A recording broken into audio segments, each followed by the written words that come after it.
Primero me presento yo, soy José María Abad, director general de Asistencia Sanitaria. Me ha invitado la Fundación APE a presentar esta jornada y a presentar al ponente de esta jornada, y lo primero es agradecer a la Fundación la oportunidad de acudir a una jornada con tan buena pinta y tan interesante como parece que va a ser esta, y agradecerles también toda la labor que están llevando en la prevención y en el trabajo con las personas con trastorno de conducta alimentaria. Y agradecer también a todos los presentes la asistencia en una tarde de viernes que amenaza lluvia y que además es víspera de puente, lo cual demuestra también el interés que tiene la jornada y el interés que tiene el ponente. Entonces, gracias también a todos vosotros.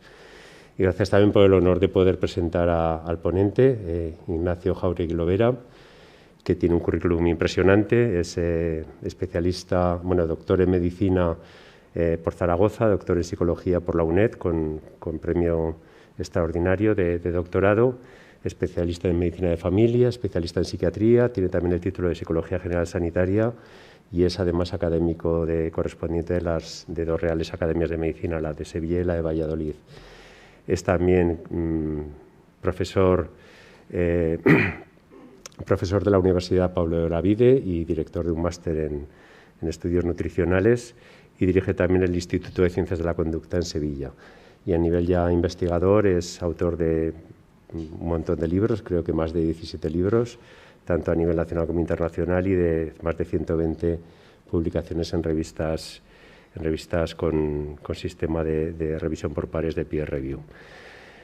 Por hacer una breve introducción al tema, los trastornos de conducta alimentaria, sabéis todos que es un problema de salud especialmente importante y relevante en nuestra sociedad, por el tipo de pacientes que habitualmente lo padecen, que son pacientes jóvenes en las edades más importantes, por decirlo de alguna forma, de su vida, de su proyecto vital, y precisamente por eso, por el impacto social, familiar que tiene esta enfermedad sobre el conjunto de la sociedad. Es una enfermedad una enfermedad multicausal con un montón de factores y de causas que influyen en su aparición, factores genéticos, factores fisiológicos o biológicos, factores psicológicos, y con un importante componente además de teología social. La sociedad actual, neurotizada, como la llama el ponente en el título de la ponencia de esta tarde, es una sociedad que da una importancia extraordinaria al cuerpo, a la imagen física, al culto al cuerpo, y además también da una importancia, no sé si exagerada, pero desde luego una importancia muy, muy llamativa a la alimentación. En todas las revistas y en todos los periódicos hay secciones fijas sobre ejercicio, dieta, consejos nutricionales, gastronomía también. Es una sociedad en la que la imagen corporal y la alimentación tienen una importancia especialmente llamativa. Y en personas en la adolescencia y en la primera juventud, que son personas, o hemos sido personas en las que la presión social es importante y en las que además se está construyendo, por decirlo de alguna forma, la imagen corporal, social, la imagen que queremos dar de cara al resto de la sociedad, esta presión social sobre la imagen corporal, sobre estar sano, sobre estar físicamente bien, sin sobrepeso, con musculatura, y además tener una alimentación equilibrada, que no tenga excesivo de nada, y que además tenemos que hacer continuamente dietas para mantener nuestro peso y nuestra imagen, pues es un factor que probablemente influye mucho y que además es un factor sobre el que podemos actuar, y es un factor que probablemente tenga una importancia muy, muy, muy grande para prevenir la aparición de este tipo de enfermedades.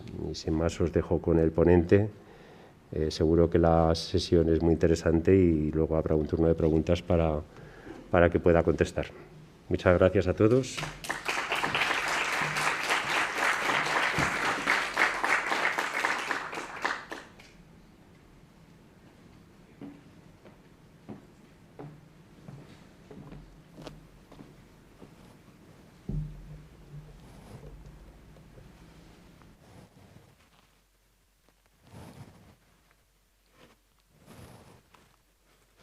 Bien, pues buenas tardes. Y en primer lugar, gracias a la Fundación APE por esta invitación a estar aquí una vez más con ellos y a la Fundación Ibercaja por el magnífico entorno, ¿no?, que nos cede y en el que da gusto estar. Yo siempre suelo decir que en todas las intervenciones que tengo ocasión de hacer con Fundación APE siempre me gusta decir que Fundación APE tiene una energía, un motor, un alma que pues está siempre presente, ¿no? Y en este momento y en esta charla pues también lógicamente va a estar presente. Quiero también, antes de empezar, hacer alguna alusión a un par de comentarios que se me hicieron en días previos. La posibilidad de que acudiera alguien que está en tratamiento por alguna patología o que probablemente está empezando, ¿no?, a padecer algo, y si podían venir, si era conveniente, etcétera. Y realmente esta charla pues no va de trastornos de la conducta alimentaria, ni va de ninguna patología. No es una charla clínica, por tanto puede atender cualquiera esta intervención, porque no voy a mencionar nada de sintomatología clínica, anorexia, bulimia, etcétera. No es el objeto de la charla. Quiero decir que, dicho esto, para que si alguien teme que a lo mejor algo le pueda, pues la charla no tiene nada que ver con esto. Evidentemente, hablar de alimentación, claro, tiene que ver con muchas patologías, pero el sentido es transmitir un poco qué está ocurriendo con la alimentación en nuestros días, en los últimos 15, 20 años. Este señor que ven ahí, Santo Tomás de Aquino, y decía siempre que empezaba a estudiar, él era muy estudioso, se ve, y siempre que quería empezar a estudiar, rezaba y decía, pues dame acierto al empezar, dirección al progresar y perfección al terminar. No voy a llegar a ello, pero espero que así pueda ser. Hablar de alimentación, según la Real Academia, que siempre es un buen referente para ver de qué estamos hablando cuando hablamos de alimentación, pues tiene varias acepciones. Y ven que podemos hablar de alimentación como una acción, la acción de alimentarse, el efecto de esa acción, estoy bien o mal alimentado, el conjunto de cosas, como ven ahí, que tomamos o que nos proporcionan los alimentos, por tanto serían los alimentos y el conjunto de los alimentos constituirían la alimentación, y también todo lo que se refiere a actividades industriales o comerciales que tienen que ver con los alimentos, el ramo de la alimentación, solemos decir, y podríamos tocar pues todos estos temas. Entonces tendríamos que hacer 30 jornadas para comentar todo esto, claro, evidentemente, y con distintos expertos o especialistas, etc. Bueno, la historia de la alimentación va desde la copa de los árboles hasta la sabana, la tierra firme. Saben que ya esto del cambio climático no es nuevo tampoco. Ha habido muchos cambios climáticos, glaciaciones, sequías enormes, etcétera, meteoritos que se cargaron dinosaurios y cosas de estas. Nada es nuevo, aunque a veces nos lo parece. Y en algún momento dado, pues se ve que vivíamos por las ramas. En un momento dado empezó a desertizarse aquello y tuvieron nuestros abuelos muy abuelos, tuvieron que bajar al suelo para poder sobrevivir. Eso hizo que, hombre, hablando entre ellos, dijeran, ¿qué te parece si nos ponemos de pie, no? Porque, claro, para llegar a los frutos de los árboles la cosa está chunga si vamos a cuatro patas. Y se ve que por eso, y alguna otra razón que a lo mejor no conocemos, pues a alguien se le ocurrió decir, pues me voy a poner de pie, voy a ver si me sale. Y saben que sale, porque hay perritos de estos pequeños que se ponen muy graciosos también de pie. O sea que seguramente lo hicimos como aquellos perritos, ¿no?, al principio. El caso es que todo este tiempo, que viene a ser más o menos el que duran los anuncios de alguna cadena de televisión, ¿verdad?, pues es lo que nos llevó de estar por arriba a estar más bien por abajo. Lo que pone ahí arriba, healthy food, pues es alimentación sana o alimentación saludable. Y está en inglés porque se me ocurrió hacer una búsqueda en una base de datos, la que más manejamos, por lo menos en el ámbito sanitario, o una de las que más manejamos, que es PubMed. Y bueno, si pongo healthy food, ¿qué sale? Salen todos los artículos que se han publicado, desde que están indexados en PubMed, todos los artículos que se han publicado que contengan ese término, alimentación sana o saludable. Pues sorprendentemente, la primera vez que hay un artículo, fíjense que es una base de datos mundial, por tanto lo que se recogen son artículos publicados en todo el mundo. Pues la primera vez que se publica un artículo con el término alimentación sana es en 1905. Por tanto, hasta esa fecha, a nivel científico, a nadie se le había ocurrido pues, hablar de alimentación sana. Pero fíjense que todos esos años transcurren y ven abajo, pegado a la línea base, con un artículo, no tiene ningún interés durante muchísimos años. Y sin embargo ven, esto buscaba yo, bueno, sin embargo ven, aquí, ya muy cercano a nuestro momento, que proliferan los artículos sobre comida sana o alimentación sana. No pretendo que se lean la lista, pero fíjense, no se alcanzaron 10 artículos a nivel mundial hasta el año 1975. Es decir, yo puedo decir, así no se me olvida, el año que yo empecé medicina en Zaragoza, hubo 10 artículos publicados sobre la alimentación sana en todo el mundo. 10 artículos en todo el mundo en el año 75. Pueden ver, se llegó al centenar hacia el 2000, y fíjense lo que se ha publicado en el año, en el año 2020. 4.135 artículos. Hay un crecimiento exponencial del interés de los científicos por publicar sobre alimentación sana. O sea, está de moda, y aquí sí podemos decir, está ciertamente de moda hablar de alimentación sana. Bueno, se me ocurrió cotillear qué publicaban en aquellos años. Figúrense, en el año 46 hay un artículo sobre los efectos del chicle en la acidez gástrica de individuos sanos. Esto era lo que preocupaba. O en el año 55, el papel de las frutas y los vegetales en la ración de personas sanas en Francia y su uso terapéutico. Y fíjense, por ejemplo, en este mismo año, cómo cambian las cosas.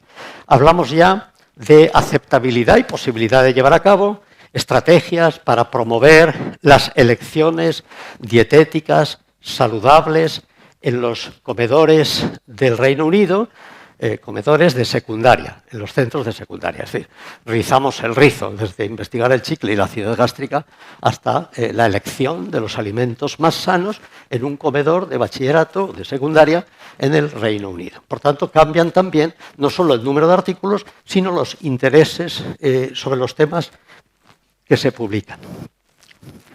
Si lo dije al principio, podríamos estar aquí 30 jornadas. Hay un autor, Igor Degarén, de 2016, dice que para hablar bien de alimentación tendríamos que hablar de medio ambiente, de biología y nutrición, de psicología, recursos, agricultura, ganadería, economía, cultura, sociedad, modas, porque todo este listado es el plan de un programa pluridisciplinario para el estudio de la alimentación. O sea, habría que valorar todo esto a la hora de hablar de alimentación. Es imposible, evidentemente, en una charla. Entonces, como la cosa iba de neurosis, he de decir que el término es neurotizado y tal, bueno, fue una cosa que utilicé, pero el término neurosis ya prácticamente no se utiliza como se utilizó a principios del siglo XX, ¿no? Pero siempre se refiere, cuando decimos neurosis, neurótico, neurótica, neurotizar, alude siempre a un conflicto. Y yo me he permitido elegir un poco lo que quiero comentar sobre estos conflictos, que son varios. A la hora de hablar de alimentación se nos suscitan dudas y conflictos en relación con lo que nos informan los profesionales. Porque claro, a mí de alimentación me puede informar un médico, una enfermera, un dietista nutricionista, un farmacéutico allí en la mesa de la farmacia. Si me descuido igual hasta un veterinario también. Es decir, mucha gente informa hoy de alimentación. Esto sin contar, estamos hablando de profesionales, sin contar al vecino o vecina de al lado, que también informa mucho sobre alimentación. Pero este no sería del grupo de los profesionales. Pero le gusta informar también. Quiero decir que esto... Bien. Podríamos hablar, o quiero hablar de qué pintan aquí la ciencia y la industria, no en la alimentación ya, sino en el conflicto que tenemos con la alimentación. Las propias controversias que hay en la ciencia, no sé si son conscientes ustedes de la polémica que hay ahora, divertida, sobre las bondades del ayuno. El ayuno intermitente, la ventana alimentaria, las horas a las que tengo que comer. Esto es un sudoku y entonces pues es entretenidísimo, ¿no? Pero claro, hablas con 5 profesionales y cada uno te cuenta su película. Y además es la película real, porque la que cuenta cada uno es la verdadera. Bien, luego están los que yo les llamaba de otra manera, pero he desechado el término. Voy a hablar de extremistas en el ámbito de la nutrición, que han terminado convirtiendo la nutrición en nutricionismo. Y saben ustedes que todo lo que termina en ismo es lo relacionado con, pero de una forma ya ideológica. Cuando la ciencia pasa a ideología, no hablamos de nutrición, sino de nutricionismo. Hoy no hablar de redes sociales sería imposible y diría yo, ¿no ha dicho usted nada de las redes sociales? Pues con muchísima razón, algo diré. Y una cosa que está aquí al final, que esto no es una cosa mía, esto el doctor Martínez Quiñones, aquí presente un día tomando un café en la Plaza San Francisco, me habló de los transhumanos y de los posthumanos. Y como yo me suelo quedar con las ideas, pues he mirado, ya verán qué divertido es. Les voy a contar algo. Ahí tienen la información de los profesionales. Pues lo que digo, el pediatra, la enfermera, el puericultor o puericultora, en fin, un montón de profesionales, incluido el doctor Google, que yo pues he procurado tachar aquí para no meterlo tampoco en la lista de los profesionales. Pero que también aconseja mucho Google, O sea, da unos consejos magníficos. Si ustedes le preguntan a Google sobre el ayuno intermitente, verán la cantidad de cosas que les cuenta. Bien. Una frase interesante, que tampoco es mía, es de un neuropsicólogo, es de Javier Tirapu, vaya. Javier Tirapu dice que la persona que tiene martillo solo en la cabeza, pues en la vida le parece que todos son clavos. Claro, no tiene otras herramientas y para él todos son clavos, ¿no?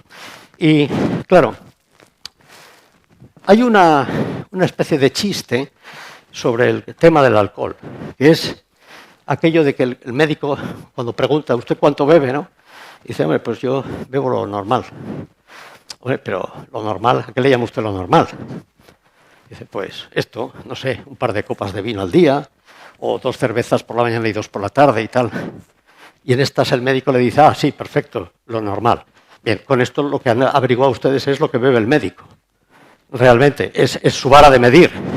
Y le parece que esto es pues lo normal, no le ha extrañado nada.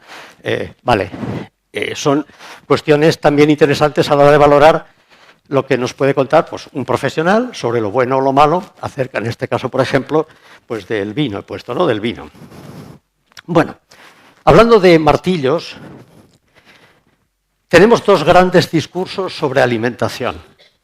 Históricamente hay un polo tradicional, comer, pero con un punto de vista tradicional, y ahora tenemos un punto de vista que no sería moderno, lo tradicional, lo moderno, lo conservador, lo más progresista, no, le podemos llamar polo claramente nutricional, porque prácticamente en el polo nutricional casi no se habla ya de comida ni de alimentos, se habla de nutrientes.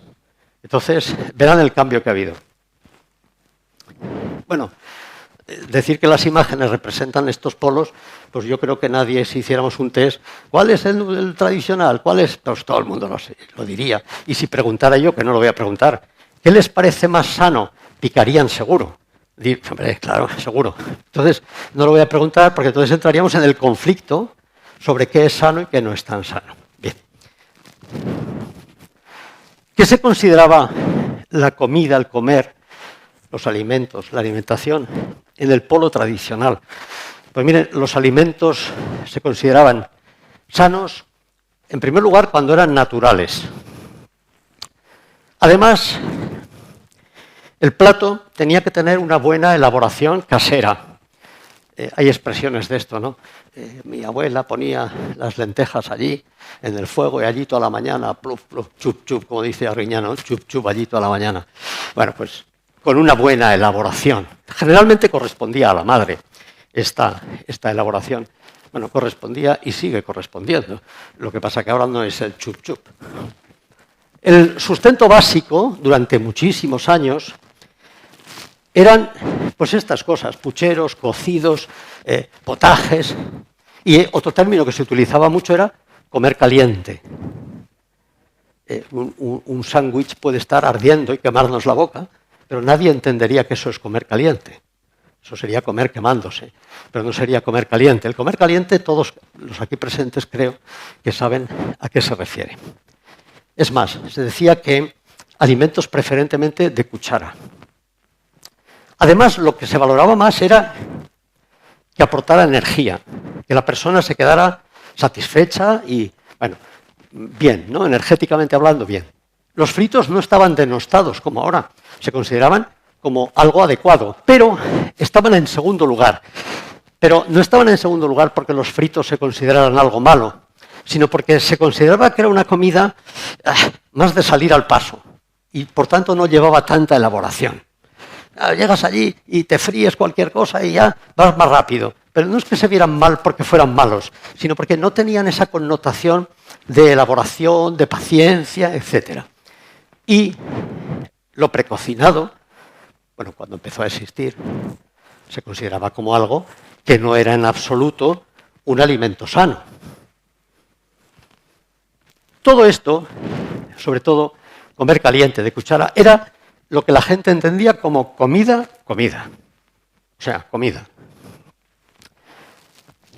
¿Qué pasaba con el resto de alimentos? Que no eran la cuchara, etc. Pues eran mejores o peores en la medida en que se acercaran a esos conceptos que hemos dicho. Cuanto más se acercaran a lo natural, a lo tradicional, a lo elaborado en casa, mejor. Y cuanto más se apartaran, peor. Esto es un bocadillo de calamares de mi tiempo, de aquí de Zaragoza, por ejemplo, ¿no? Quien no lo ha probado, el que no lo haya probado, pues se lo ha perdido, vamos. Que no deje de probarlo, que además no se va a morir ni nada, ¿eh? O sea que, bien. Los bocadillos o las tostadas tradicionales, preparadas también otra vez por la madre, pues se consideraban mejores, por ejemplo, me da un poco de pena, porque siempre nos metemos con el dichoso bollicao, pero joder, era lo que los niños llevaban al colegio y tal, el bollicao. Bueno, pues un bocadillo era mejor que un bollicao. ¿Por qué? Porque se acercaba más al polo tradicional. Los guisos, pues eran mejor que los fritos, lo he dicho antes, tenían más elaboración. Y las conservas tradicionales, es decir, aquellas conservas hechas en casa, las personas que hacían tomate, que lo envasaban en casa, que hacían conservas que las guardaban y no sé qué, se consideraba mejor que las conservas modernas. Preferían hacerse su tomate que comprar pues una lata de tomate ya hecha y tal. Bien. Bueno, pues empezó la guerra y alguien, en un momento dado, le declara la guerra a la comida tradicional. ¿Y qué dos elementos son los que llevan a este conflicto, a esta guerra? Lo primero de todo, una preocupación por la delgadez. Hubo muchísimos años en nuestra historia donde la delgadez o la gordura pues no era ninguna preocupación. Era aquello de el que estaba delgado, y si no estaba enfermo, pues fenomenal. Y el que estaba gordo, pues estaba gordo, y si no estaba enfermo, pues fenomenal también. Pero en un momento dado esto cambia. Hay una preocupación por la delgadez. Y también en un momento dado la Organización Mundial de la Salud decide que la obesidad per se es una enfermedad. Porque durante muchísimo tiempo la obesidad se consideraba como algo secundario a patologías endocrinas, de tipo hormonal, etc. Pero no en sí como una enfermedad. Era un efecto de alguna enfermedad, pero no una enfermedad como tal. Eso en un momento dado cambia. Y al cambiar eso hay que tratarla. Y al tratar eso hay que revisar, por ejemplo, la alimentación. Así que, a partir de ahí, ya se considera un alimento no sano, pues cualquier alimento que engorde, y se empiezan a pegar tiros pues a las grasas, a los azúcares, a todo lo que se consideran enemigos de, pues de la salud, porque producen obesidad o ganancia de peso, ¿no? Y el esquema tradicional, que son los alimentos más energéticos y que consideraba sanos, pues ahora ya se ha producido una dicotomía y una lucha, lo sano contra lo no sano. Y particularmente lo sano es aquello que no engorda. En este momento no se pensaba más que en eso. Y por tanto, todo lo que fuera muy energético y capaz de aportar calorías como para que la gente ganara peso, se empieza a considerar no sano o menos sano. Bueno, vemos entonces que el esquema no tradicional, sino el esquema nutricional o médico-nutricional entra en acción de la mano de la delgadez. Se identifica, o la identificación de lo energético con lo sano desaparece. Ya lo muy energético se empieza a poner en tela de juicio como algo que no es tan sano. Y se produce una guerra. Las categorías tradicionales que identificaban las comidas, que identifican las energéticas comidas tradicionales como modelos de comida sana, se pone en entredicho. Y empiezan además a producirse más combatientes, ¿no? Lo sano, lo no sano, lo natural, como decíamos en el polo tradicional, frente a lo artificial, lo graso, lo ligero. Todo esto se utiliza para combatir, sobre todo, todos los productos artificiales grasos. Artificiales en el sentido de muy, como decimos ahora, muy procesados o ultraprocesados. Entonces se decía, pues, alimentos como artificiales de alguna forma. Y empezamos la guerra contra las hamburguesas, las patatas fritas congeladas, y se empiezan a ensalzar otros productos como las verduras o las ensaladas. Aquellos productos grasos que hasta entonces se habían considerado naturales, como eran los cocidos, con todo aquello del chorizo, la morcilla y todas las cosas que le echaban a los cocidos, pues produce también un cierto ya conflicto, ¿no? Y se llega a una solución. Hombre, la hamburguesa vale que sea mala, que no sea buena, que sea artificial, que no sea sana. Pero, hombre, unas lentejas con chorizo, que me digan que eso no es sano, por lo bueno que está. Y entonces se llega a una especie de solución, como para un lavado de conciencia. Y se dice, hombre, depende cómo estés. Si tú estás sano, no hay problema. Si estás enfermo, ten cuidado. Esto es una forma de justificar. Yo me puedo hartar de lentejas con chorizo porque estoy sano y tú come apio porque tú tienes que tener cuidado. Y entonces, pero se polariza mucho, se exagera mucho, ¿no? Una ambivalencia. Una ambivalencia, pues, significativa, con dos esquemas, ya tenemos los dos claramente en guerra. El esquema tradicional y el esquema actual. El actual es el nutricional. Y aparecen ya las guerras en todos los contextos. Por ejemplo, hay peleas entre madres, padres y madres. Hay peleas para ver en qué casa se come más sano. Muchas veces en la consulta, cuando yo veo pacientes, tengo que mencionar algo, pues lo primero que te dicen los padres es: en mi casa siempre hemos comido muy sano. ¿No? Si yo todavía no le he preguntado cómo ha comido usted en su casa, que sí, que... Entonces ya te lo traen como una tarjeta de visita. Oiga, nosotros comemos muy sano. Otros solo dicen sano. Otros siempre hemos comido sanísimo. Una cosa de presumir de lo sano que se come en las casas y se entra en competencia. Tú más sano que yo, ¿qué dices? Si te vi el otro día comiendo una croqueta y tal y cual, te vas a morir. Cuidado. Sí. Además ya la madre, la abuela, bueno, yo diría ya la bisabuela, porque la cosa, ¿vale? Pues no cuenta nada, o sea, no importa. Lo que importa es lo que diga el nutricionista, el farmacéutico, el médico. Yo creo que el médico no tanto, y Google mucho. La gente habla de vitaminas, de ácidos grasos. saturados, poliinsaturados. Evidentemente no saben lo que es un ácido graso. Yo lo he puesto ahí por si acaso, para que se lo imaginen. Pero hablamos, ¿no? Hablamos de nutrición y, sobre todo, de tres temas. La alimentación y las enfermedades, alimentación en los niños y la idolatría de la delgadez. El otro día me preguntaban que cuándo más o menos empezaba a hacer dieta la gente. Y en este momento hay una buena respuesta que es, pues en muchos casos, desde bebés. Porque ya hay mamás y papás que no le demos esto al niño, que no vaya a ser que engorde, o de mayor sea obeso, y cosas así. O sea, y entonces al niño le privan de cosas, joder, un niño, pues yo qué sé, si no las disfruta de niño, ¿cuándo las va a disfrutar? Entonces, mucha neurosis relacionada con la infancia y, por supuesto, no digamos nada de la idolatría de la delgadez. O sea, hoy te miras y te ves así, te coges así, y te coges un poquito más de grasa de la cuenta y empiezas a notar presión en el pecho, falta de aire. Es una cosa, yo me estoy rellenando de grasa, una cosa tremenda. Y claro, pues esto, hay gente que le da igual, pero hay gente que sufre mucho con estas cosas. Parece mentira, pero bueno, es una realidad. Sobre el género, tampoco una charla hoy no puede dejar de tocar el tema de género, ¿no? Pues el género femenino, mujer, cuidadora, enfermera, alimentadora, madre, no sé qué, en general están más informadas.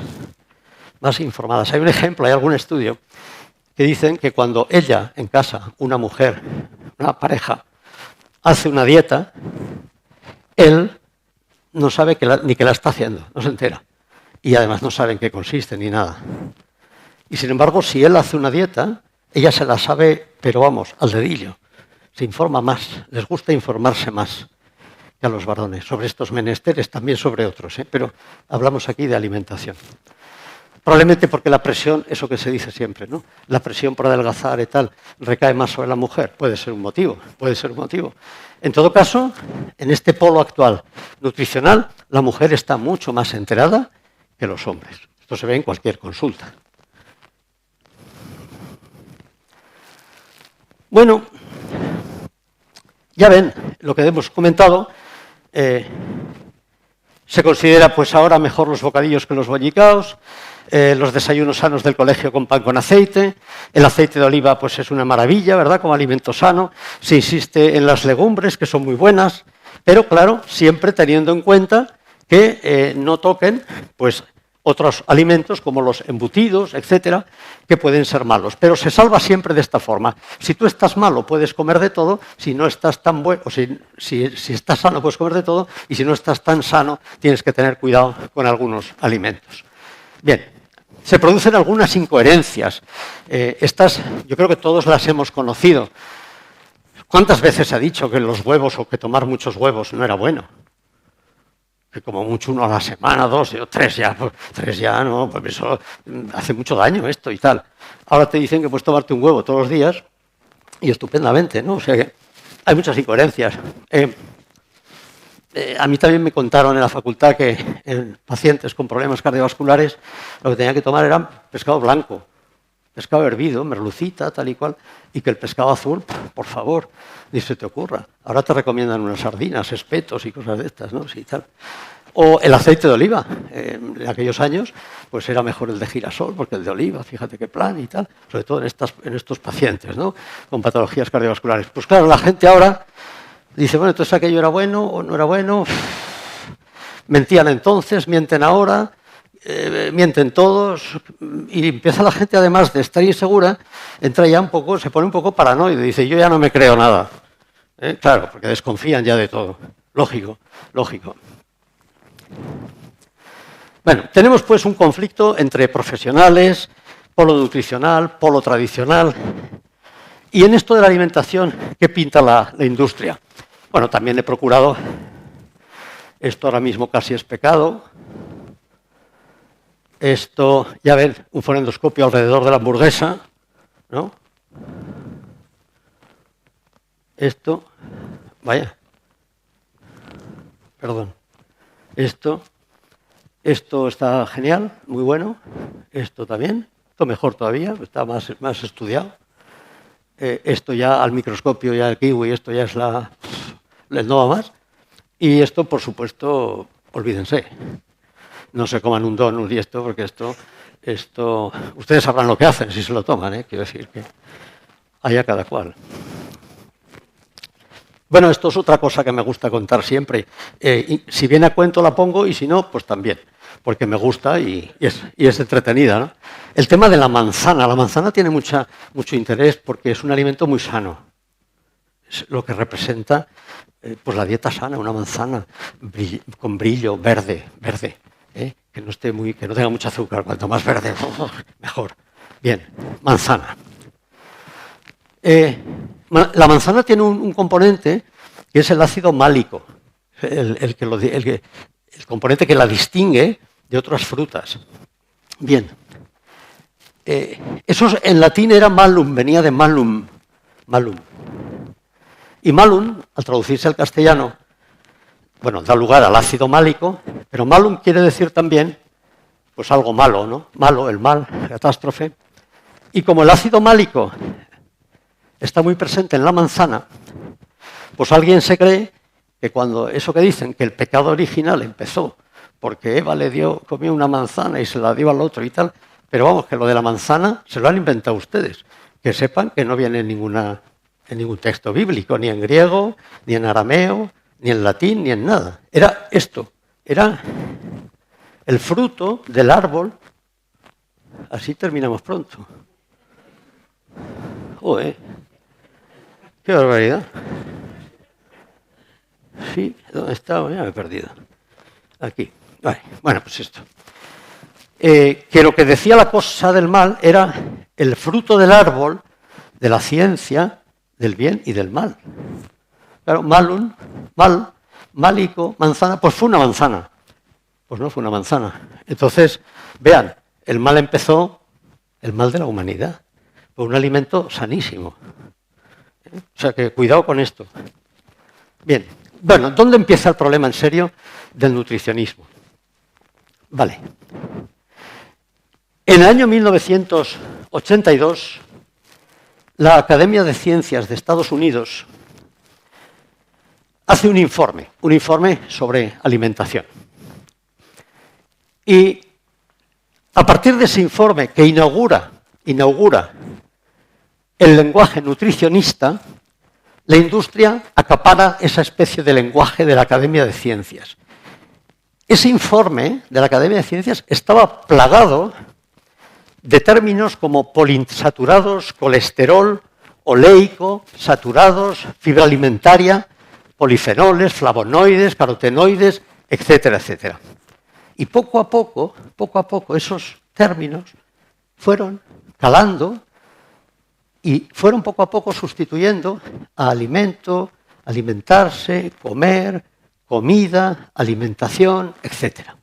De hecho, cuando la gente ahora habla de alimentación, les oirán mencionar cosas de estas, las grasas saturadas, los azúcares refinados, mejor los carbohidratos de absorción lenta, mejor lo integral. Así es como se habla ahora de alimentación, pero vamos, que así habla cualquiera.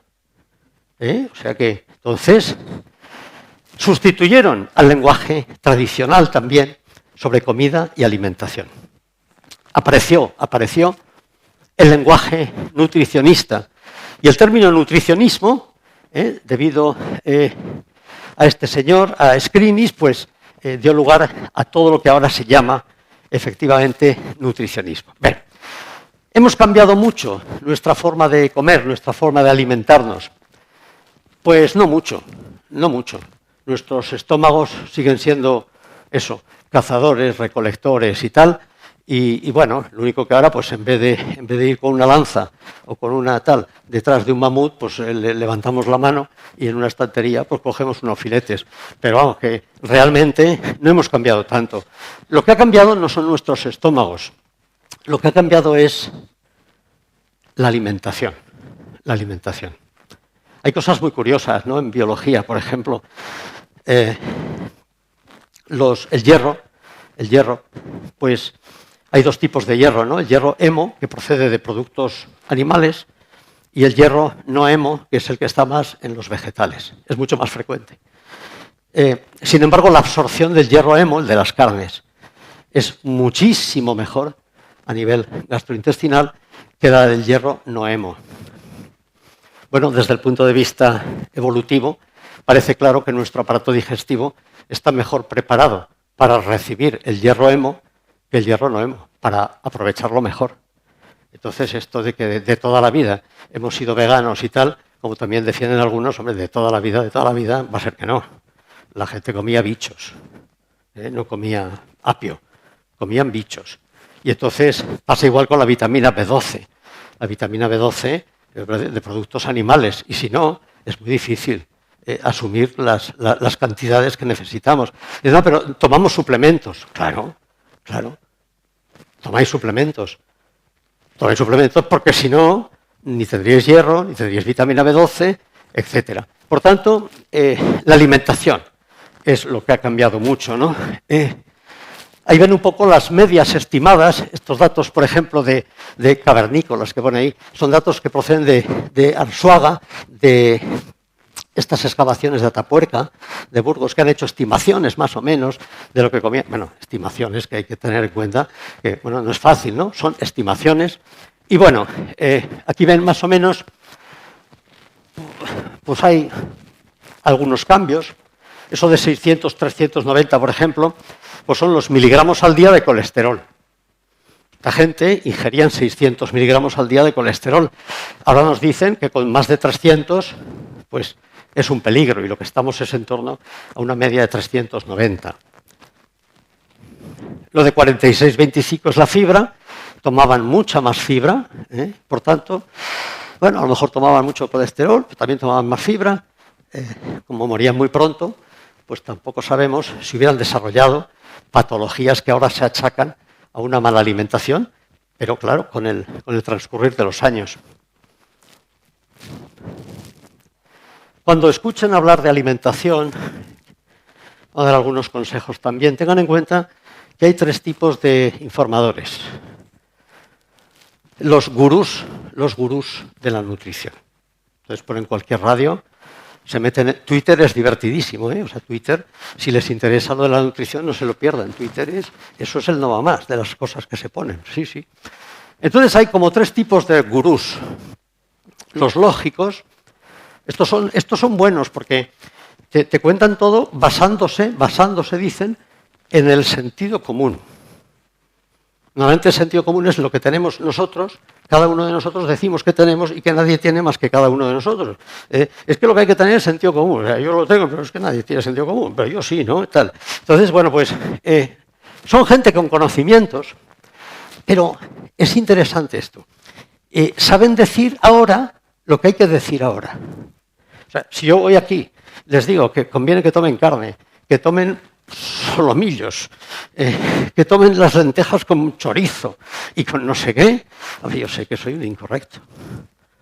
En cambio, si les digo que tomen verduras, ensaladas, no echen mucha sal, utilicen especias, un poquito de limón y tal y cual, y digo, muy bien, me ha encantado. Entonces, claro, esta gente sabe perfectamente lo que tiene que decir y lo que tiene que omitir. Pero esto es un juego de cinismo, ¿no? O sea, ¿dónde está la verdad? ¿En lo que tú quieres oír? Estos son los lógicos. Son peligrosos. Los sensacionalistas, son, pues eso, para hacerse famosos inventan una dieta.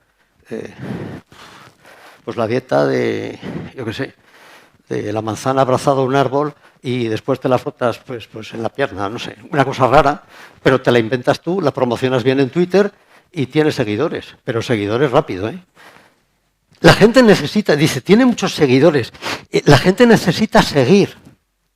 Es curioso. Sí. La gente, o sea, alguien acapara seguidores, pero no porque él sea tan bueno, eso es lo que se cree, sino porque la gente está, pues eso, como ovejas sin pastor. Entonces, cualquiera que coge una batuta, pues todos van allá. Entonces, lo que indican muchos seguidores no es que el tío sea muy bueno, es que hay mucha oveja suelta. Y poco espíritu crítico, y el tío se cree, qué guay soy. No, que son tontos perdidos, que te siguen a ti, pero no a ti, y a este, y al otro, y un día te dejarán de seguir a ti, ya verás, en cuanto venga un pastor, mejor que tú. Eso es interesante también. Y los generalizadores, Estos son un clásico, ¿no? Porque estos son, mire usted, me duele la cabeza, le duele la cabeza, sí. ¿Ha probado usted a dejar la lechuga? Pues usted no. ¿Pruebe usted a dejar la lechuga? Entonces hay un efecto psicosomático placebo. Dejo la lechuga, doctor, ¿cómo no me pude yo dar cuenta de esto antes? A mi edad, y ahora sé ya de dónde me venía. Vaya el tío y se lo cree. Y el tío de la lechuga, el que le ha dicho la lechuga, dice, esto es verdad, lo de la lechuga funciona. Estamos en un mundo de locos, ¿eh? O sea, yo lo advierto, tengan cuidado. Les pondré un ejemplo divertido, porque estas charlas son muy aburridas, si no. Un ejemplo divertido. Fíjense, esto es curiosísimo, ¿eh? Esto seguramente no lo sabían. También es de idiotas dedicarse a ver esto. Yo, como tenía que preparar la charla, pues lo hice, pero vamos, esto es perder el tiempo. Miren, presidentes de Estados Unidos. Harrison, Lincoln, Garfield, McKinley, Harding, Roosevelt, Kennedy, Reagan. Bien. En rojo el año de la elección, cuando fueron elegidos presidentes. Y iban muriendo como moscas. O sea, todos, hasta Kennedy, ninguno de ellos acabó su mandato. Esos tipos, ninguno acabó su mandato. Entonces decían, es una maldición, cuando te toca 40, 60, 80, tal, el numerito. Estás perdido, tío. Pero llegó Reagan. Saben ustedes que tuvo un atentado. Dijeron, otro que la va a palmar. Pero Reagan no murió. Y se acabó el mandato. Acabó el mandato y se acabó la maldición. ¿Qué pasaba? Que hay mucha gente que la casualidad la quieren vender como causalidad. Y claro, esto es un ejemplo de lo que pasaba. Es más divertido todavía. Me lo pasé bien preparando esto, ¿eh? Lincoln y Kennedy, ahí tienen los años en que fueron elegidos congresistas. 4-7, 4-7. Bien. El primero fue presidente en 1860. El segundo en 1960. Fíjense, medían 1,83 los dos. Y sus apellidos tienen 7 letras. Cosas curiosas. El secretario de Lincoln, estas cosas no las sabían, ¿eh? Pues se llamaba Kennedy. Y el secretario de Kennedy, y no es coña, perdón, se llamaba Lincoln. Yo me he quedado pasmado preparando esto. Pero es que a los dos los asesinaron en viernes. Cuidado, hoy. De tiros en la cabeza. O sea, no les metieron plutonio de este, o como hacen ahora que matan por Ucrania y esto. No, tiros en la cabeza. Estaban presentes sus esposas. Y durante su mandato, ambos perdieron un hijo. Hombre, no me digan que esto es una casualidad. Aquí hay una mano negra, ¿vale? Pero esperen. Booth disparó, el que mató a Lincoln, disparó en el Teatro Ford. Se llamaba así el teatro. Y se refugió en un almacén. Y Oswald, que disparó a Kennedy, pues lo hizo desde un almacén y se ocultó en un teatro. Lincoln viajaba en un coche, Lincoln, de la casa Ford. Los nombres completos de estos asesinos, que fíjense, 1839, 1939, pues suman 15 letras cada uno. Esto es todo verdad, ¿eh? Los dos eran del sur y a los dos después los asesinaron. Tuvieron sucesores, Andrew Johnson, Lyndon Johnson, de 6 letras. Eran senadores demócratas del sur y nacieron en 1808 y 1908. Y fíjense, esto es lo más romántico, ¿no? La semana previa a su muerte, Lincoln había estado en Monroe, Maryland. Pero es que Kennedy, una semana antes de morir, había estado con Marilyn Monroe. Entonces, pues,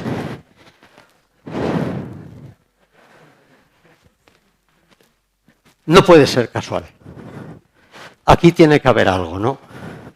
Pues todos nos cuentan con todo, con la nutrición, con no sé qué, redes sociales, tal, tengan cuidado, ¿eh? Con esto te montan una película y hay gente que dice, algo hay fijo, ¿eh? Les cuento otro cuento y sigo. ¿Saben ustedes lo que es el número pi, el del colegio? Ese 3, 14, 16, quiere decir que es infinito, que no acaba, no acaba nunca. Bien, si cogen el abecedario y le ponen una cifra a cada letra, la A es el 1, la B es el 2, etc., pues se pueden ustedes escribir el nombre en numeritos. Por ejemplo, Luis, pues es 13, 23, 10, 21, porque la L es la letra número 13, la U es la 23, etcétera, etcétera, ¿no? Bien. Después cogen ustedes su fecha de nacimiento, lo pueden hacer luego esta noche. Si no van a salir de Halloween, lo pueden ponen la fecha. Dice, nací pues el 27 de mayo del 51, pues ponen 27-5-51. Bien.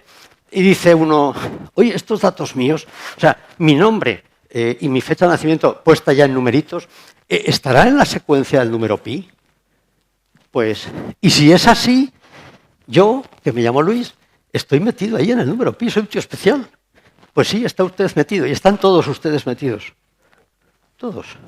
Entonces, hay gente que lo descubre y se cree especial, porque está dentro del número pi.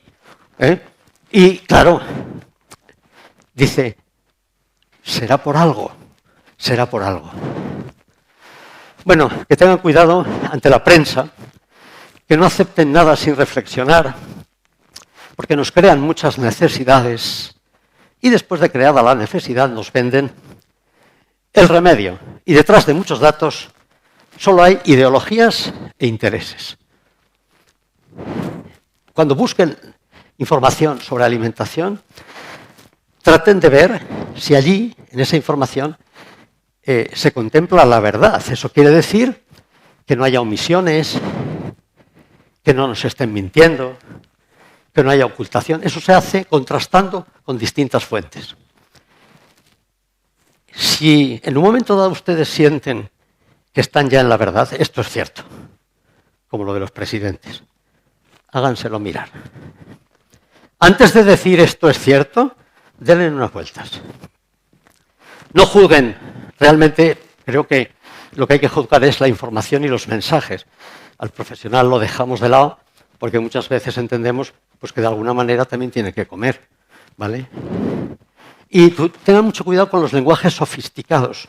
Cuando les informen de alimentación con términos raros como pseudomédicos, pseudonutricionales, pseudocientíficos, tengan muchísimo cuidado. No dejen de preguntar si tienen una duda. Y les contaré otra idiotez, ¿no? En la sede de la UNED de aquí de Calatayud, hace muchos años, había un profesor que hacía un pequeño experimento con los alumnos en las tutorías, ¿no?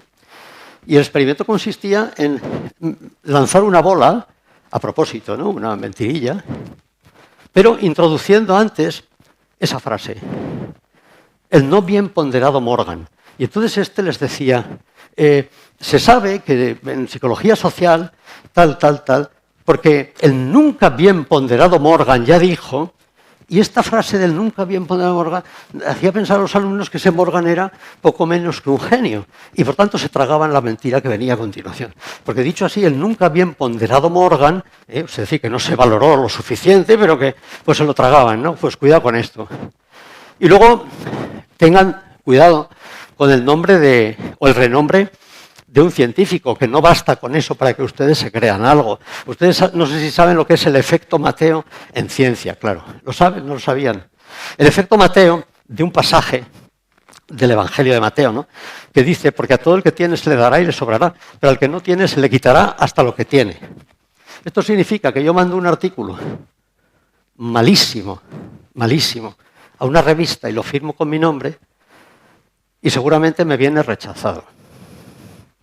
El mismo artículo lo firma don Santiago Ramón y Cajal, en paz descanse, lo coge la editorial y dice, hombre, don Santiago, por Dios, venga, pásalo a publicación.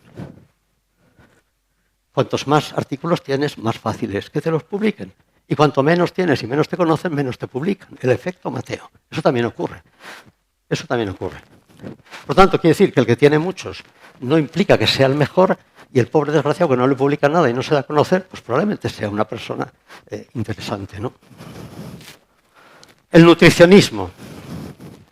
Este es el que acuñó el nombre Georgi Skrinis, en un artículo sobre la margarina. La margarina se consideró, ustedes habrán vivido algunos, otros por la edad no, que la margarina fue un boom, era lo que iba a sustituir a la mantequilla, ¿no? Porque la margarina se podía vender cada año de una manera. Un año no tenía colesterol, el año siguiente no tenía grasas hidrogenadas, al siguiente le quitaban la sal. Entonces era muy polivalente la margarina, ¿no? Y era el sumum, empezó a ser el sumum del nutricionismo. El problema está ahora que con el nutricionismo, si tú quieres entender algo de alimentación, te van a hablar de nutrientes. Y al final casi como que te quedas igual. Ellos, los que practican esta ideología nutricional, se basan en una frase de Hipócrates, del Corpus Hippocraticum, ¿no? Decía que el alimento sea tu medicina. Realmente el alimento en sí no es una medicina, o no solo es una medicina, o no solo es una profilaxis, porque también es placer, es identidad, es sociabilidad, es celebración, es que está bueno y ya está, es que me voy al tubo a tomarme un bocadillo de calamares porque me da la gana y tengo colesterol además, o sea, pero me lo voy a tomar hoy porque es víspera de Halloween o no sé qué, y hoy pues me lo voy a tomar. Hombre, no te lo tomes, que te vas a morir, que hoy no me voy a morir por el bocadillo de calamares, me moriré por muchas cosas, pero por el bocata no. Por tanto, hay placer, hay identidad, hay sociabilidad, hay celebración. Y cuidado, desde el punto de vista psicológico, eso también es salud. Porque el nutricionismo ha caído en un error. Pensar que la salud solo viene dada por los nutrientes. Y eso es pensar solo en salud física.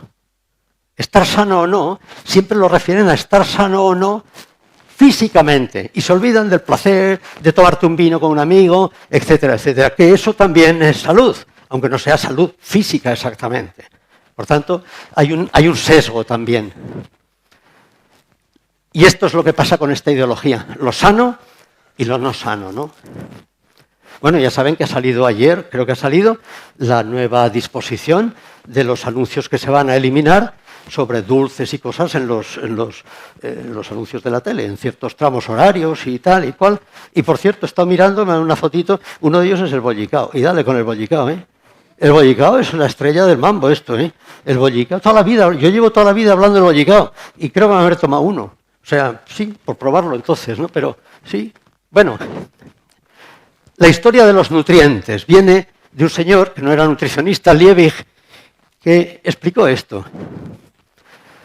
Dice, en una cosecha, por muy bien que esté todo, abono, tal y cual, si falta un elemento importante, toda la cosecha se te echa a perder. Y esto es lo que llegan a decir los nutricionistas. O sea, si te falta un poquito de omega 3, tu salud está perdida. Hombre, yo creo que esto es un poquito exagerado. Un poquito exagerado, ¿eh?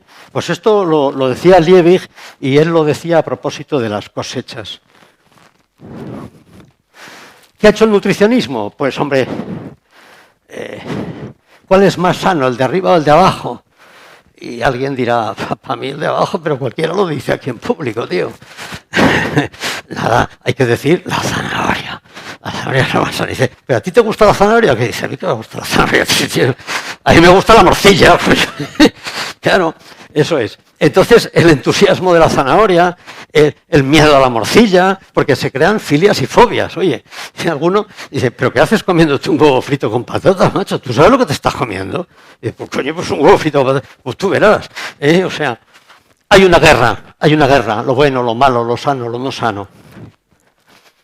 Incluso, he puesto ahí abajo en azul, hay guerra, bueno, proteínas contra carbohidratos. Es que tomas demasiados hidratos de carbono. Es que tendrías que tomar más proteína.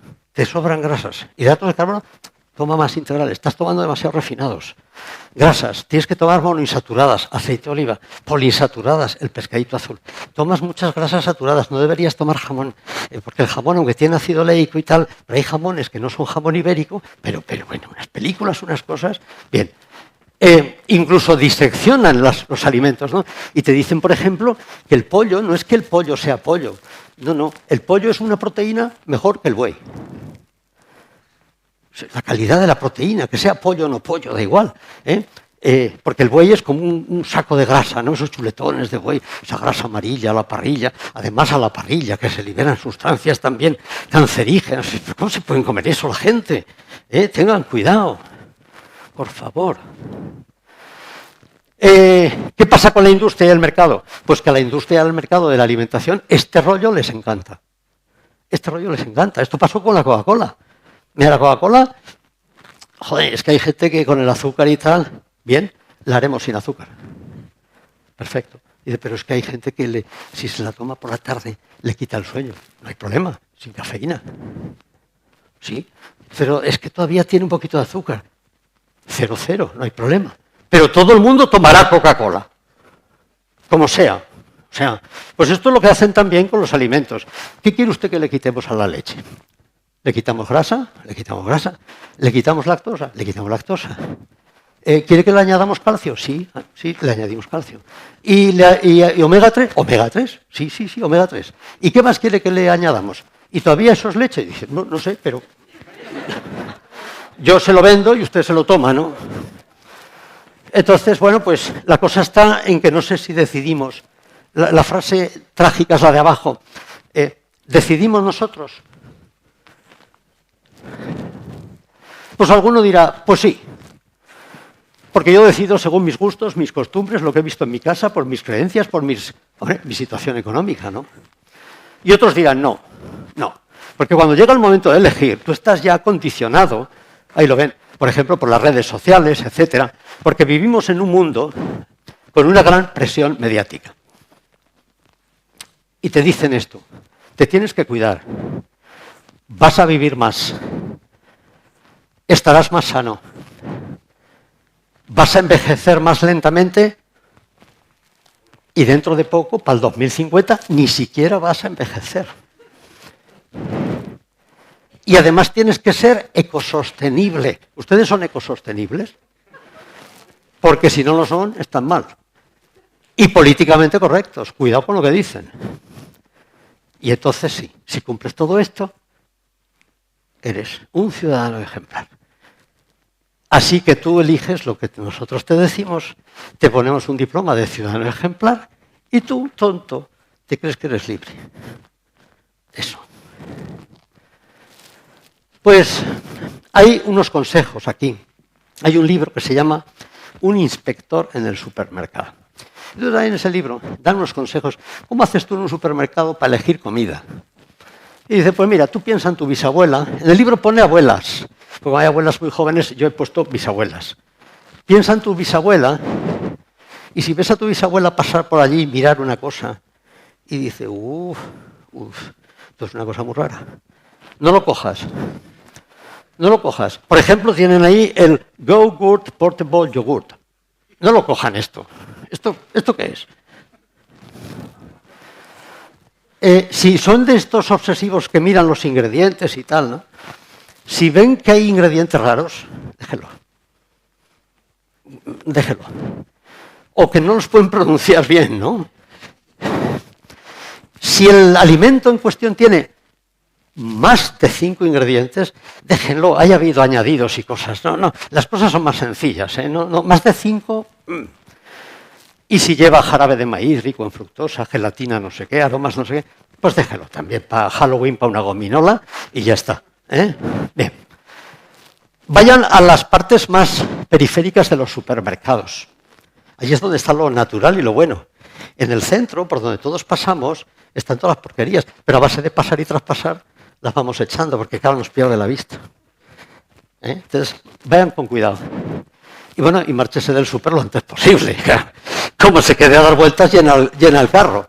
Y como me dijo a mí un profesor en Sevilla, date cuenta que lo que la gente echa a un carro, cuando lo lleva a casa no lo tira por la ventana. Se lo comen y se lo beben. Entonces van por los carros y ven ginebra, patatas, no sé qué. Todo eso se lo van a comer. Todo. Bueno, y si van a mirar cosas no muy buenas, quiten el dedito de ese sitio. Porque poniendo el dedito ahí, resulta que lo que hay que ver, pues está tapado. Por ejemplo, ¿no? Hay un dedo muy mono y tal, igual, pero resulta que el dedito ahí, pues no te deja ver. Las redes sociales, ya voy terminando, Las redes sociales, esto es un poco la historia de las redes sociales. Esto empezó, pues, en educación con los sociogramas y, bueno, al final lo hemos convertido, pues, en lo que son hoy, ¿no? Las redes sociales, ahí ven abajo. Y ahora son en línea, ven que todos estamos conectados con todos. Todos estamos conectados con todos. Les traigo aquí un estudio. ¿Saben estos términos ahora? Hay que ponerse al día, ¿eh? Lo que es un millennial, lo que es un postmillennial, una generación Z. Esto hay que repasarlo, ¿eh? Esto... Pues los millennials son los nacidos en los 80 y 90. Y los generación Z, los nacidos a finales de los 90 y principios de los 2000. Los millennials se les llama los nativos digitales. Ellos estrenaron esto. Y ahí ven un poco pues, cómo se usan las redes sociales en estas dos generaciones llamadas así. Bueno, no sé si les llama algo la atención.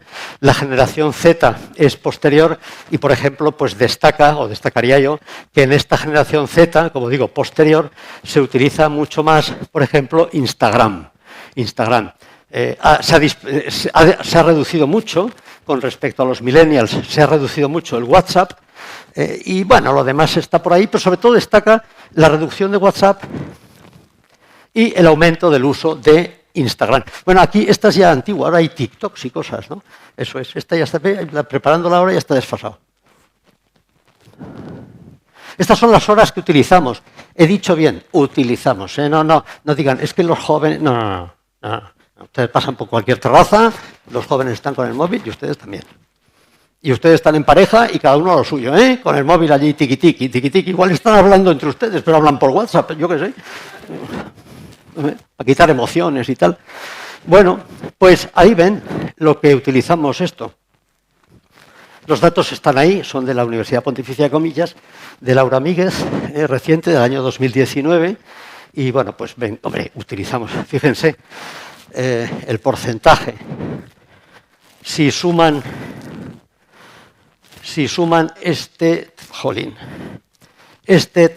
vamos a ver, este 35 y 30, 2 o más veces a la semana, 1 o 2 veces al día, sobrepasa el 66% y bueno, es mucho tiempo dedicado a las redes sociales. Bueno, ¿saben lo que es el movimiento Real Food o el movimiento Real Fooding? Pues esto es, por cierto, Carlos Ríos, ese que pone ahí Carlos Ríos, que es el famoso de esto, ese ha sido alumno mío. Sí, en la Universidad Pablo David fue mi alumno de patología y yo no le enseñé nada de esto. Qué pena, ¿verdad? Qué desgracia, qué mal. O sea, dice, ¿para esto tanto? Bueno, lo primero que ustedes creerán que el término lo acuñó Carlos Ríos. Pues no, el término es del año 88, On Real Food, un artículo del año 88. O sea, que de entrada ya ni se ha inventado el nombre. Pero todo el mundo se lo atribuye, ¿no? ¿Cómo define el movimiento mi exalumno? Pues dice que es un estilo de vida basado en comer comida real y evitar ultraprocesados. Bueno, ya la definición dice una cosa, hombre, basar tu estilo de vida en comer comida real, pues esto es una definición. Ningún filósofo griego habría definido una cosa así. Un poquito más profundos eran, ¿no? Sócrates, tal. Bien, entonces, dice, es un movimiento que defiende el derecho a una alimentación saludable para la población. Hombre, pues solo faltaría, ¿no? Entonces, pues claro, dice, es una revolución que lucha contra conocimiento y conciencia, contra el lado oscuro de la industria alimentaria. ¿Y por qué hay que luchar contra la industria alimentaria? Otra pregunta, ¿por qué? Si nos estaríamos muriendo de hambre si no fuera por la industria alimentaria.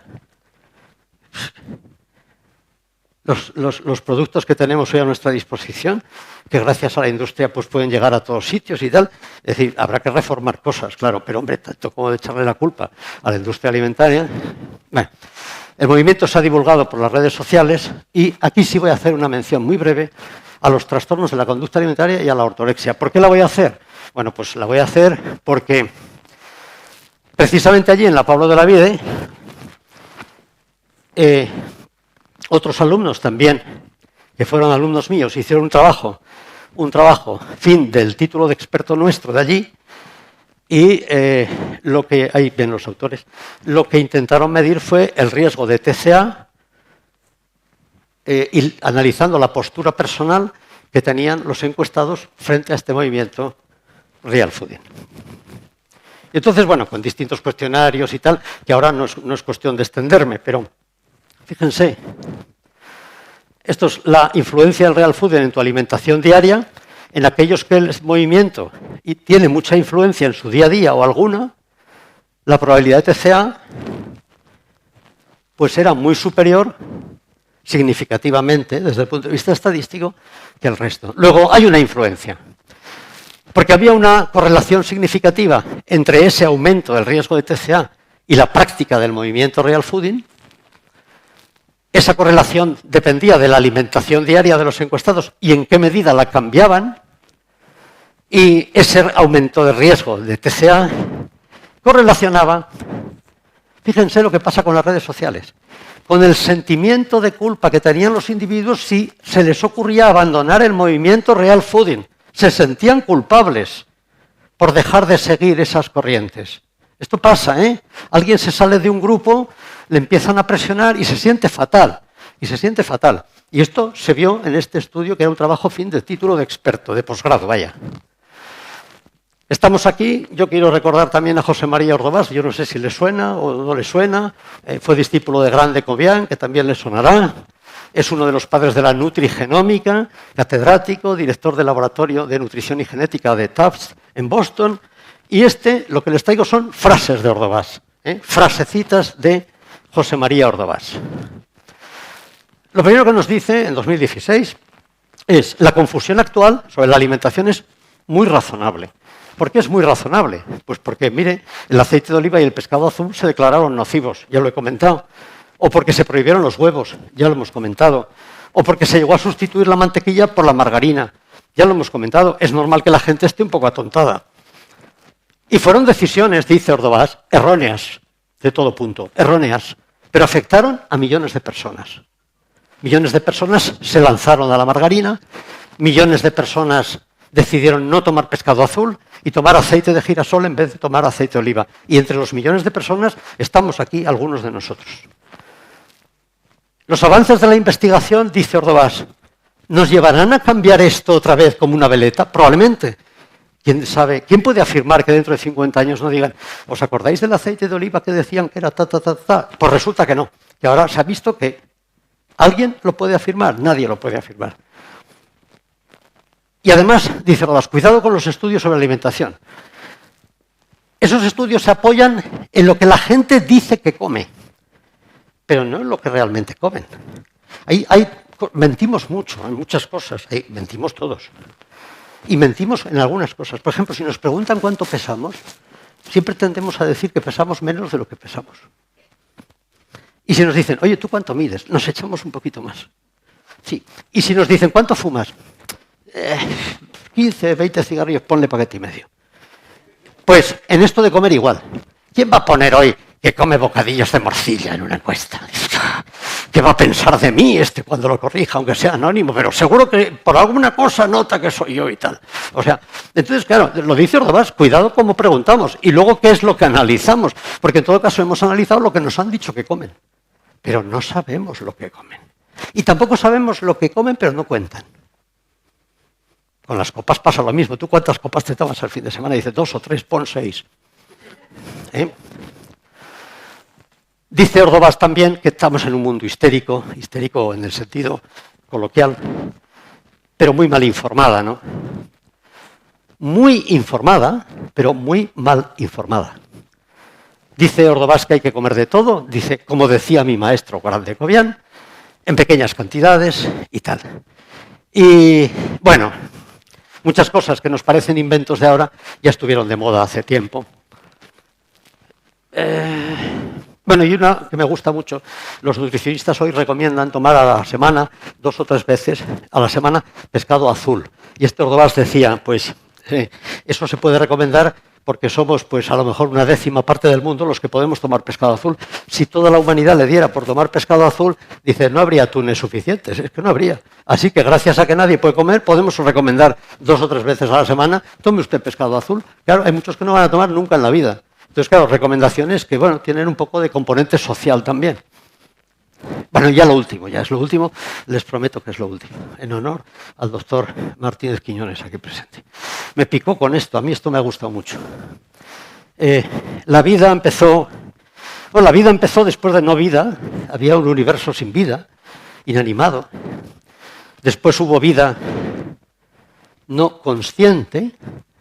Vamos camino también de esto, de la vida no consciente. Después se supone que vino la humanidad, creo que somos los que estamos aquí. Estamos ya un poquito ya hacia la transhumanidad, pero el futuro está aquí, en el posthumano, en el hombre plus. Hombre en el sentido, no como se dice ahora hombre-mujer, sino genéricamente hablando, ¿no? La humanidad plus, si queremos decirlo mejor. Pues este término viene de Julian Huxley, que es hermano del que ustedes conocen, del de Un Mundo Feliz, Aldous Huxley, que acuñó el término transhumanismo y decía que esto es una nueva relación entre los humanos y la tecnología. La tecnología alimentaria está muy avanzada. Ya veremos ahora. ¿Cómo conciben estos transhumanos, posthumanos, el movimiento transhumanista al ser humano? Pues dicen que el cuerpo sería nuestro hardware, la máquina, y nuestra mente sería el software, el programita, ¿no? Con el que funcionamos. Y equiparan mente con cerebro, al fin y al cabo la mente no está en los juanetes, tampoco se han escocido mucho, ¿no? Y bien, ponen la metáfora del ordenador, que es un clásico en psicología cognitiva, por ejemplo.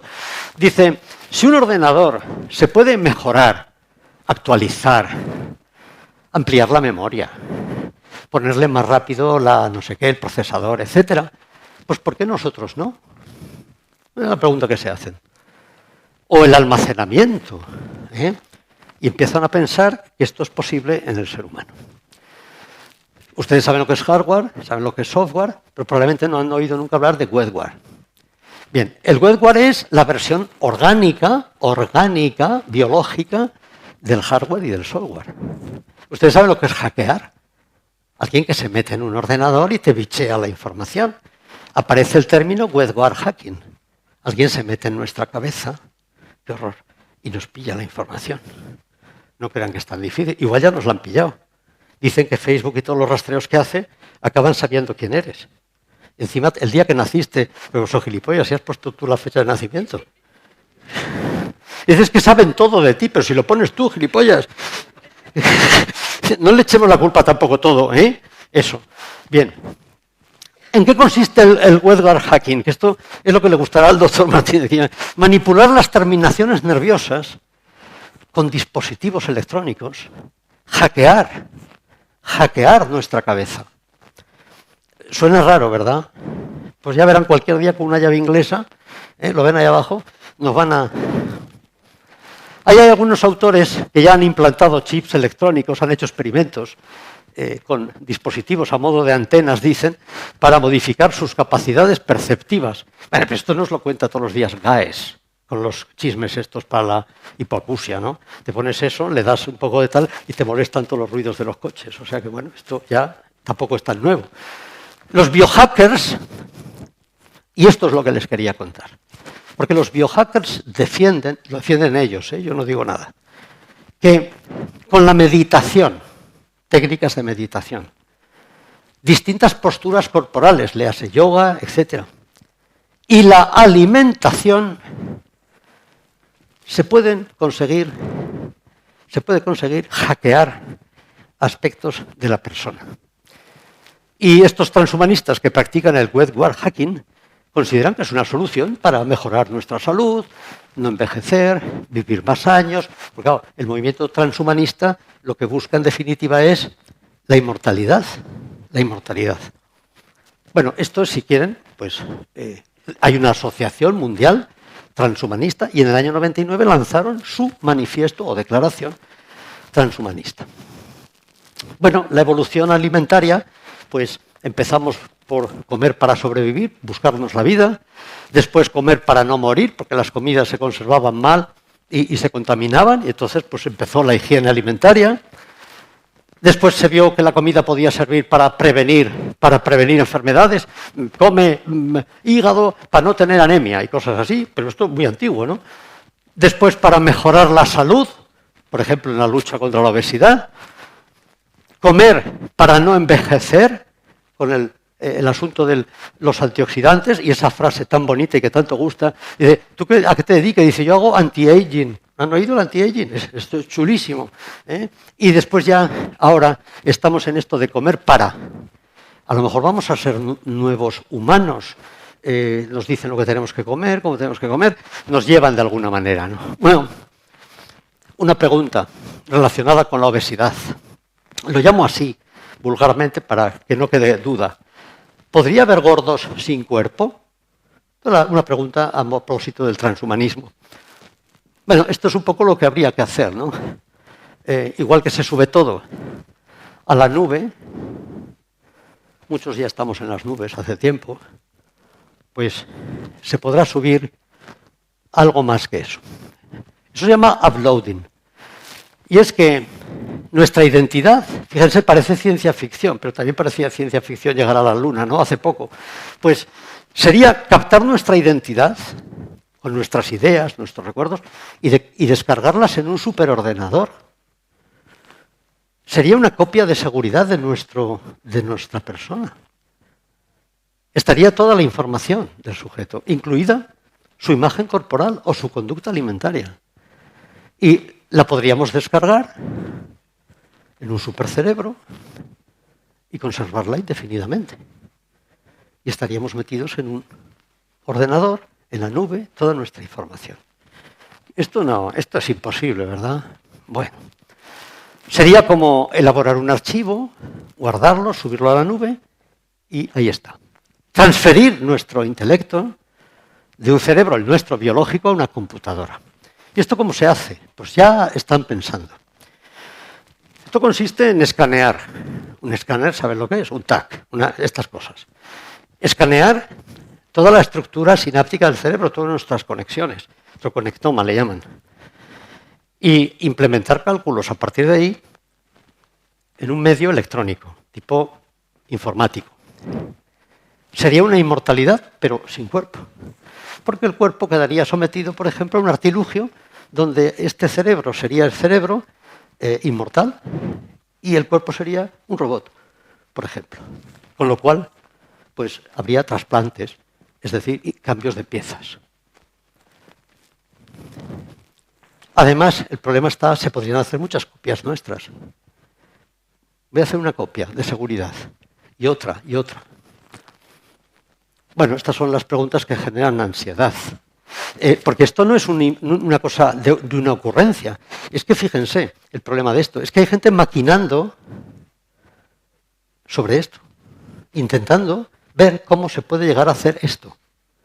Que se pueda o no se pueda, pero que haya gente pensando en hacer esto, hombre, ya da un poco de cosa, ¿no? Porque claro, pueden escanear nuestra identidad sin el cuerpo, solo el cerebro, el cuerpo no. Podemos reproducir la identidad humana. Se mantendría esa conciencia, pero todos tenemos conciencia de nuestra identidad. ¿Eso cómo se puede plasmar en esa copia? Y si podemos hacer muchas copias, ¿cuál sería la de verdad nuestra? La original, ¿cuál sería? Y más pasmoso todavía, ¿quién va a ser el propietario de todas esas copias?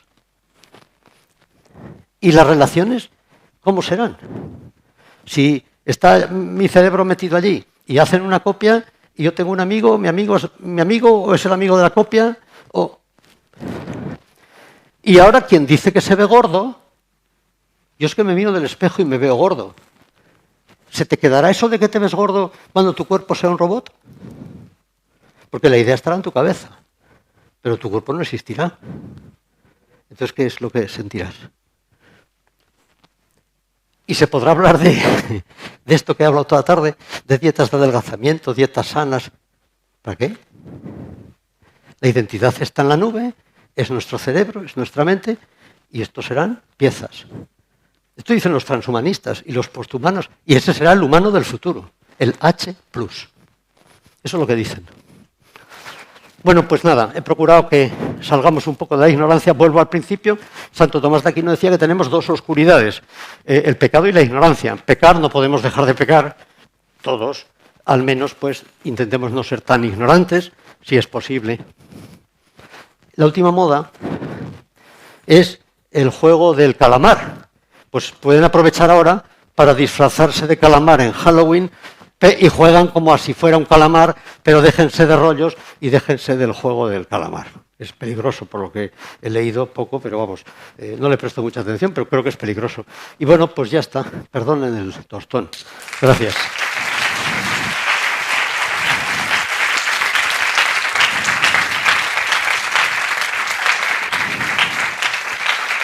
Bueno. Gracias. Dijeron que podía haber algún minuto, alguna pregunta, ya dependiendo de lo que, si hay alguien que quiere preguntar algo, o añadir algo, o es algún transhumano o algo, pues que se identifique y, bueno, que nos cuente qué se siente. O si les gustan las zanahorias o tal. En fin, ¿alguna pregunta, alguna cuestión? O algún aporte. A veces esto, pues, ideas brillantes surgen de cualquier sitio, no hace falta... Ya han visto el efecto Mateo, a lo mejor el más importante publica un churro y el pobre que no le publican nada, pues... Sí. ¿Qué tal? Hoy, Ignacio, es un placer, como siempre, escucharte. Gracias. Y, bueno, por alusiones me has citado varias veces. Claro, por el final de la charla, ¿no? Y el transhumanismo y el poshumanismo, pues es una filosofía, una corriente filosófica, y hay una persona muy importante, más de una, que está trabajando y poniendo mucho dinero en ello. Yo quería hacerte una pregunta para romper un poquito el hielo. ¿Cómo ves tú el futuro de la alimentación en general? ¿Cómo la ves? Pues yo ¿Hacia dónde vamos? Sí, pero pues tenemos un ejemplo reciente. Yo no suelo ver por la noche la televisión porque madrugo mucho y no suelo verla. No tengo nada contra la tele, pero madrugo mucho, entonces no me puedo quedar. Y todo lo interesante, pues a lo mejor es por la noche, una serie, una peli y tal.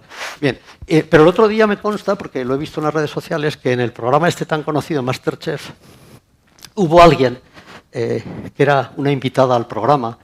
Supongo que fue una ex concursante de Masterchef que ganó el programa o algo así, pero esto me lo estoy imaginando. Y llevó unos maletines, ¿alguien lo vio?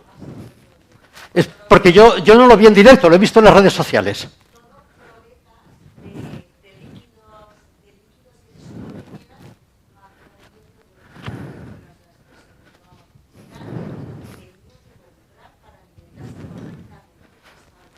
Pues yo creo que esa es un poco la respuesta. Si pienso en futuro, como esto no cambie, el futuro son cajas o maletines con frascos y probetas con líquidos que tienen tantas proteínas, tantos antioxidantes y tal. Y tú tomas aquello y ya está. Es decir, el componente alimentación, social, psicológico, afectivo, de pareja, de comunión, de boda, de banquete, yo creo que, porque claro, yo a una boda a tomarme frascos no voy. Porque pierde el encanto. O sea, vamos a ver, tienes una boda allí, los novios, unos frasquitos allí, este es el antioxidante, este no sé qué, ¡viva los novios! Todos tomando. No tiene mucho sentido, no tiene sentido. Pero el futuro, por lo que yo vi, digo, pues como esto no se cambie, ese es el futuro.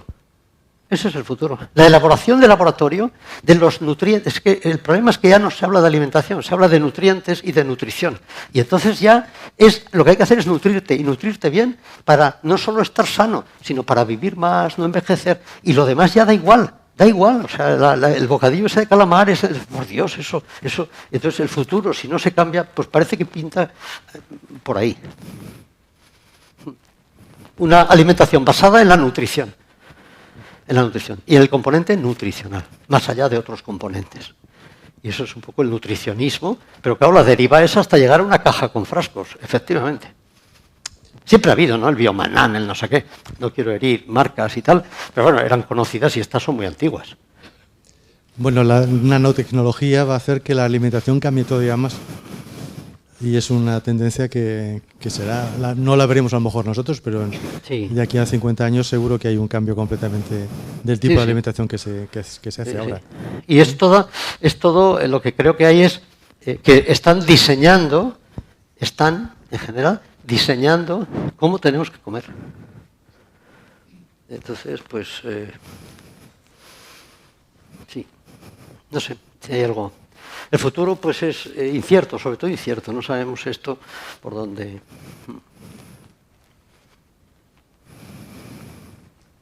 No hay ninguna pregunta. A ver si voy a preguntar yo y tal. Porque aquí, como en clase, hay que estar hasta la hora, ¿eh? Nadie pregunta nada. ¡Hombre! Gracias, por favor. Bueno, hay mucho engaño, hay mucho manipulación y ¿qué hacemos? Yo dar una charla ahí. Pero... El ama de casa, si va a comprar, o el amo de casa cuando va a comprar, pues hace lo que puede. Porque, claro, hay muchas cosas que yo no he contado. Pero resulta que hace unos años hicimos también un estudio y decíamos, bueno, hicimos un estudio de que en qué se basaba, a la hora de hacer la compra, en qué se basaba la gente al elegir sus alimentos, ¿no? Y entonces es un cuestionario que mide distintos factores, distintas variables, pues si es sano o no sano, si tiene un componente ético, pues no sé, si ese buey ha sido sacrificado sin que sufra, estas cosas. Un montón de variables, pero las dos, estoy hablando de donde se hizo el estudio, era Sevilla, ¿vale? Las dos variables que más influían en las personas a la hora de ir al mercado y comprar la comida eran el aspecto y el precio. Lo demás les daba igual, que si nutrientes, que si ética, que si no sé. Es decir, si me entra por la vista, lo echo al carro y eso sí, según tenga el bolsillo, pues jabón no, o sí, o esto no, o esto sí. Luego ya esto es, pero la gente después se mueve en términos mucho más sencillos de lo que yo he contado. Claro, la gente hace pues lo que puede. Dice, claro, ¿qué hacemos? Pues cada uno hace lo que puede. Educación nutricional, pues tenemos la de nuestras abuelas, bisabuelas, al que le queden todavía, para saber un poco lo que era comer con cierta sensatez. Pero esas generaciones también se están perdiendo. Entonces ya ahora toda la información que nos llega es del ámbito científico, nutricional, y la gente está muy despistada, porque tampoco tiene a lo mejor... Informan demasiado, la gente no procesa bien toda esa información, es mucha tralla, ¿no? No todo el mundo está capaz de asimilar tanta información, no solo en nutrición, en muchísimas cosas, ¿no? Pero es que se dicen muchas cosas que son contrarias. Quiero decir, pues claro. Por ejemplo, alimentación biológica, muy bien. Todos contra la industria alimentaria. Muy bien, sin la industria alimentaria no moriríamos de hambre, no habría producción para la humanidad. Sí, sí. Entonces, bueno, si fuéramos todos orgánicos, tendríamos que tener un corral cada uno en nuestra casa. Esto es imposible. Esto es lo que decía Ordovás con el pescado azul. O sea, si no fuera por los pesticidas, plaguicidas, todo esto que tanto se critica ahora, estaríamos todos pasando hambre, comiendo piedras. Es decir, no puede ser. La agricultura extensiva, se podrá criticar lo que sea, pero es lo que ha hecho que todo el mundo, bueno, tampoco todo el mundo, unos 800.000, casi 1.000 millones de personas en este mundo, no llega a los 1.000 millones, están pasando hambre en este momento. Pero bueno, dentro de lo que la gente puede elegir, pues se mueve en términos de lo que puede y... Sí, y después seguimos con el tema del bienestar animal. Bueno, las gallinas no pueden estar muy juntas, tenemos que dejarlas separadas. ¿Qué ocurre? El encarecimiento del producto, que al final es todo un lío que nadie sabe por dónde salir, ¿no? Pues sí, por ejemplo, se me ocurre que las gallinas están todas separadas y nosotros con el COVID todos aquí juntos y con mascarilla, y en el fútbol todos juntos y sin mascarilla. Y es una sociedad muy incoherente, no en eso, en muchas cosas, ¿no? Hay muchas incoherencias que no se entienden. Por lo menos un ciudadano medio normal, yo creo que no las entiende. Entonces, bueno, pues vamos funcionando, pim, pam, pam, pero entender, muchas cosas no se entienden, ¿no? Porque yo en clase tengo que estar con la mascarilla y mis alumnos tienen que estar con la mascarilla, y en el campo de fútbol dicen no se puede comer, pero os podéis quitar la mascarilla, chillando como chillan, al árbitro echando allí virus, y se permite. O sea, que decir que esto, ¿quién entiende esto? Yo no, pero bueno, tampoco voy a decir nada. Más cosas.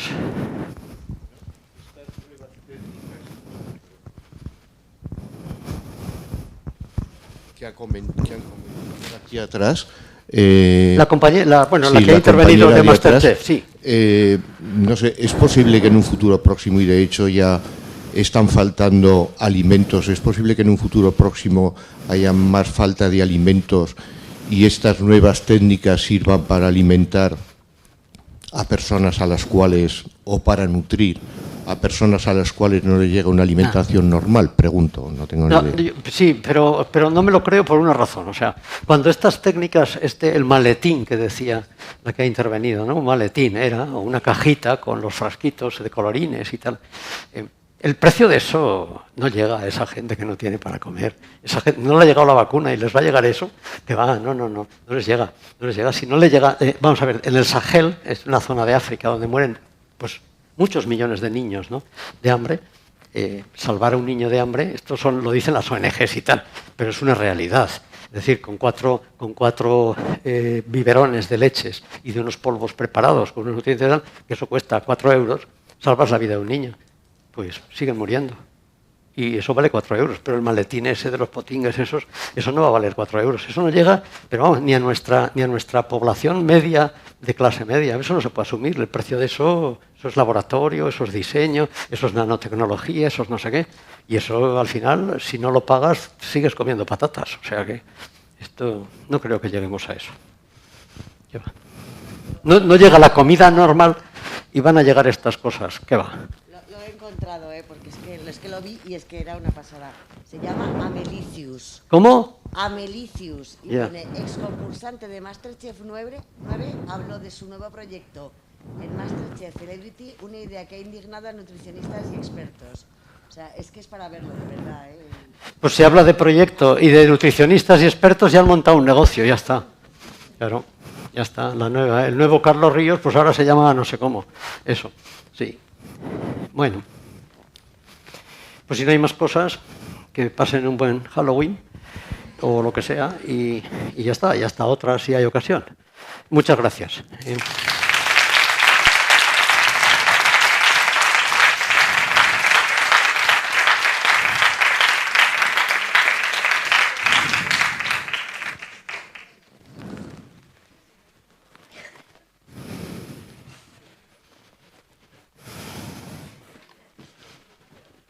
Oye, Chelete, que la presentación, a quitar esto, no se quita esto, el sonido, coño. Sí. Me va a pasar como a los políticos, dice, coño, tal. ¿Eh? No, eso no. No sé, quito. Ahora vendrá Guillermo. A ver por dónde me quito esto, ¿cómo va? Esto va No, por aquí. esto. ¿Y esto? Ah, vale. Ahora me tengo que quitar la chaqueta. Sí. Ahora viene el técnico. Bueno, No, si yo lo que quiero es desprenderme, hasta impresionante. Ahora nos vamos a hacer unas fotos de fundación. Y de, Lo dejamos aquí ahora, sí, venga. lo dejamos ahora. No se oía, sí. Sí. Bueno, muchas gracias, está impresionante, sí. Gracias. Una pasada. Bueno, es que... Gracias. Nos vamos a hacer...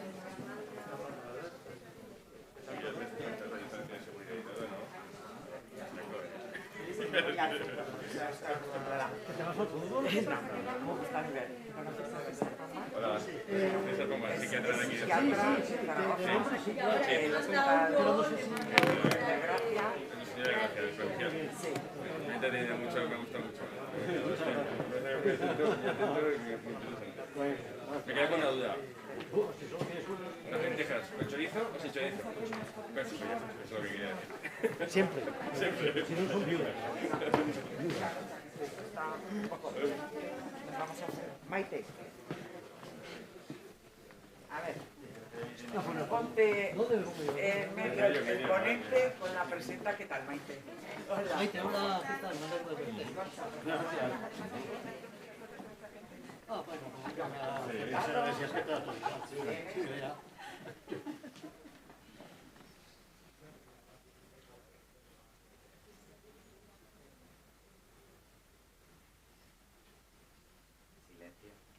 Podemos hablar, no se nos ve.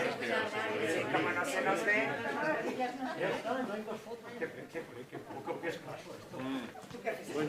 Ven. Ah, sí, ven. Sí. Porque es que con las fotos luego parece que había más gente. Fenomenal. Ven, por favor, que es que falta... Por alusiones. Ponte al lado de Ignacio, si quieres. Son los transhumanistas. Venga. Pues igual sí, ¿no? Sí. Igual sí, ¿no? No se puede colgar, ¿eh? Nos van a poner verdes.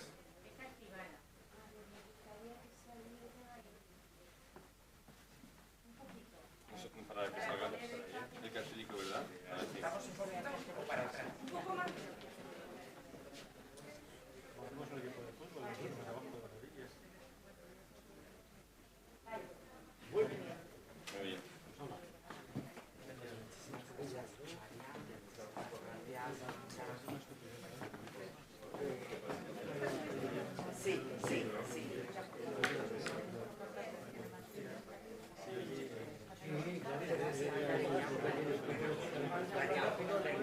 Bueno, pero tú siempre en nuestra primera fila a acudir. Ah, estás con el día tan interesante. Ya sé.